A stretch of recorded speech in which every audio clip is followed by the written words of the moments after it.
Shalom, selamat malam Bapak Ibu dan dikasih Tuhan. Malam hari ini kita berjumpa kembali dalam program My Way. Dan masih dalam program My Way, dalam bulan ini kita sama-sama diberkati dengan setiap renungan kebenaran firman Tuhan yang mendewasakan iman kita. Dan malam hari ini kembali saya akan membahas satu tema, yaitu hiduplah seolah-olah telah menerima janji Tuhan. Nah, tentunya hal ini bukan hal yang mudah untuk kita lakukan, karena kita belum menerima jawaban atau janji Tuhan dalam hidup kita, tetapi kita harus hidup seolah-olah kita telah menerima janjinya. Bagaimana caranya? Nah, tentunya kalau kita kembali melihat bahwa ada seorang tokoh dalam Alkitab, yaitu Abraham, yang merupakan bapak orang percaya, bapak orang beriman, yang sering menerima janji Tuhan, bahkan pernyataan dan perkataan Tuhan dalam hidupnya, untuk dia menjadi bapa bangsa yang besar, untuk dia memiliki keturunan yang banyak. Tetapi sampai usia berapa tahun dia belum menerimanya. Tapi Abraham hidup seolah-olah dia telah menerima janji Allah. Nah, mari kita lihat bagaimana kehidupannya. Nah, setelah melalui ujian yang pertama, yaitu menantikan keturunan, bagaimana 25 tahun menanti janji Tuhan digenapi dalam hidupnya, maka Tuhan kembali mencobai Abraham. Tidak tanggung-tanggung bahwa Abraham diminta untuk mempersembahkan anak tunggalnya, yaitu Ishak. Kisah ini ada dalam Kejadian 22 ayat 1-2. Bayangkan Bapak Ibu Saudara, buah hati yang sudah lama ditunggu-tunggu setelah atau selama puluhan tahun, ternyata setelah anak ini semakin besar, diminta kembali oleh Tuhan. Namun kita belajar dari seorang Abraham yang benar-benar percaya dan hidup seolah-olah telah menerima janji Tuhan. Kita melihat apa yang dilakukan dan dikatakan oleh Abraham. Kejadian 22 ayat 12, ada firman Allah kepada Abraham. Lalu ia berfirman, "Jangan bunuh anak itu dan jangan kau apa-apakan dia, sebab telah ku ketahui sekarang bahwa engkau takut akan Allah dan engkau tidak segan-segan untuk menyerahkan anakmu yang tunggal kepadaku." Jadi dari firman Tuhan yang kita baca, kita jelas melihat bahwa Abraham tidak segan-segan untuk menyerahkan dan mempersembahkan anaknya yang tunggal itu kepada Allah. Abraham tidak sampai menyangkal Tuhan, Abraham tidak mendebat Tuhan.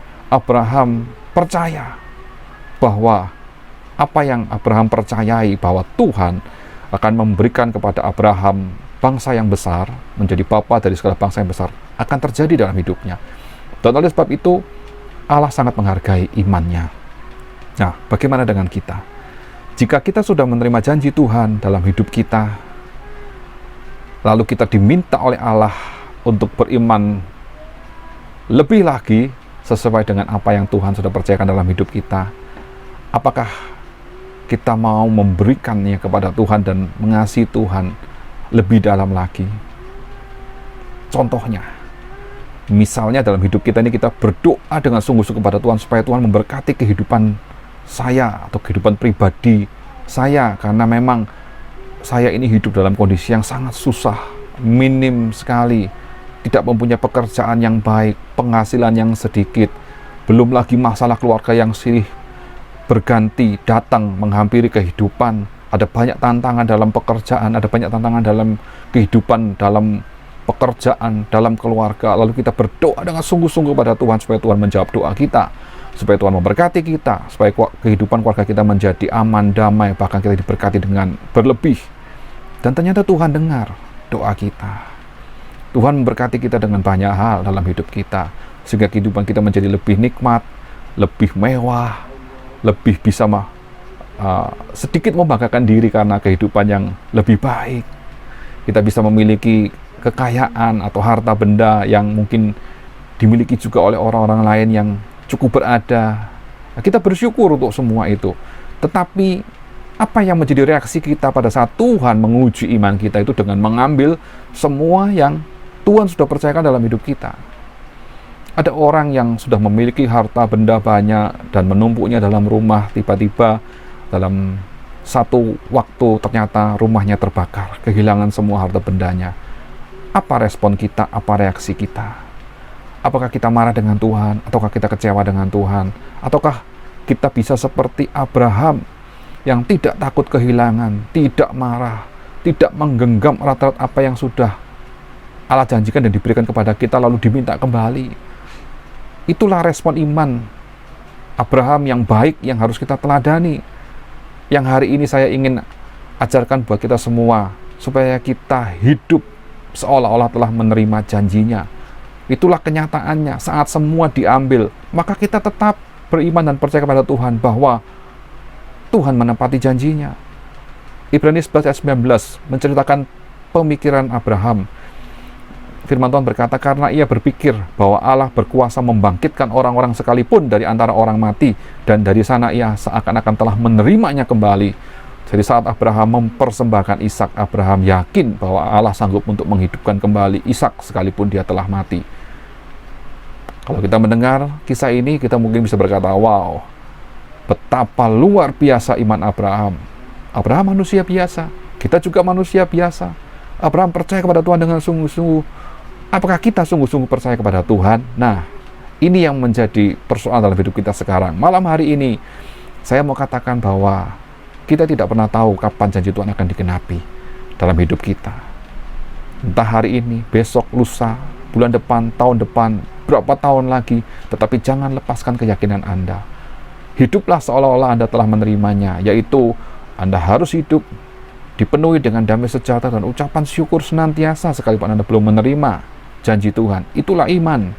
Dan saat Anda menerima janji Tuhan dalam hidup saudara, maka Anda harus hidup tetap bahwa Anda telah menerimanya, bukan hanya untuk waktu saat ini, tetapi untuk hari esok dan seterusnya. Bagaimana janji-janji Tuhan yang Tuhan sudah janjikan akan bisa kita nikmati seumur hidup kita, itu akan bisa kita nikmati mulai hari ini, esok, dan selamanya. Asalkan iman Bapak, Ibu, Saudara, dan saya tetap teguh kepada Tuhan. Asalkan kita hidup seolah-olah telah menerima. Dan ada satu rahasia yang besar. Kalau Tuhan janjikan bahwa kita suatu saat nanti akan hidup bersama dengan Allah Bapa di surga, dalam sukacita, dalam damai sejahtera. Mari kita hidup di bumi saat ini dengan keyakinan iman bahwa kita sudah mengalami damai sejahtera dan sukacita surgawi yang akan membuat hidup kita ini tetap optimis, tetap semangat, tetap percaya janji Tuhan, tetap hidup dalam pengharapan, tetap memiliki hidup yang kuat di dalam iman kita kepada Tuhan. Itulah hidup saat ini yang harus kita hidupi seolah-olah kita sudah menerimanya. Berkat surgawi yang luar biasa ini saya bagikan malam hari ini supaya kita hidup dalam damai sejahtera Tuhan, hidup penuh kelimpahan dalam ucapan syukur, dan terimalah janji Tuhan sesuai dengan imanmu. Puji Tuhan, Tuhan Yesus memberkati kita semua. Amin.